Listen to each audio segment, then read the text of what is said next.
Chapter 4. And the word of Samuel came to all Israel. Now Israel went out against the Philistines to battle, and pitched beside Ebenezer, and the Philistines pitched in Aphek. And the Philistines put themselves in array against Israel.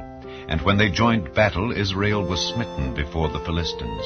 And they slew of the army in the field about 4,000 men. And when the people were come into the camp, the elders of Israel said, Wherefore hath the Lord smitten us today before the Philistines? Let us fetch the ark of the covenant of the Lord out of Shiloh unto us, that when it cometh among us it may save us out of the hand of our enemies. So the people sent to Shiloh, that they might bring from thence the ark of the covenant of the Lord of hosts, which dwelleth between the cherubims. And the two sons of Eli, Hophni and Phinehas, were there with the ark of the covenant of God.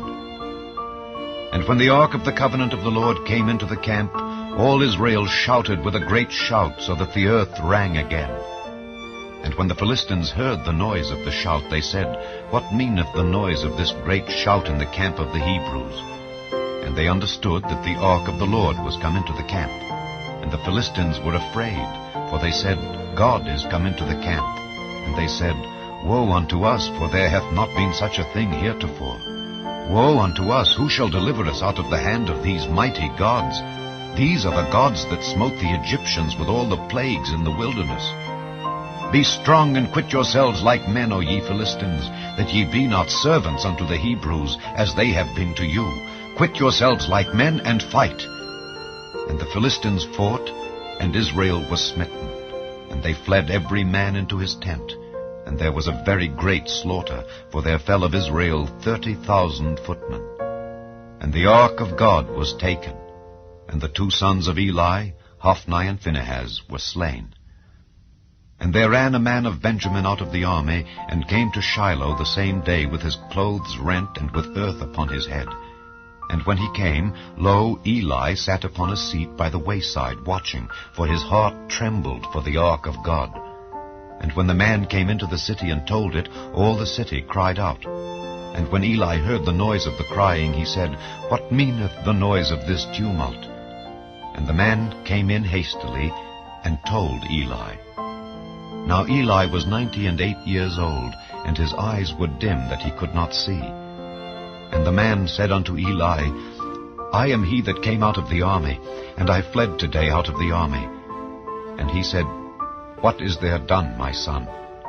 And the messenger answered and said, Israel is fled before the Philistines, and there hath been also a great slaughter among the people, and thy two sons also, Hophni and Phinehas, are dead, and the ark of God is taken. And it came to pass, when he made mention of the ark of God, that he fell from off the seat backward by the side of the gate, and his neck brake, and he died. For he was an old man and heavy, and he had judged Israel 40 years.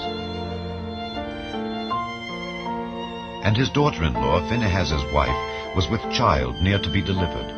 And when she heard the tidings that the ark of God was taken, and that her father-in-law and her husband were dead, she bowed herself and travailed, for her pains came upon her.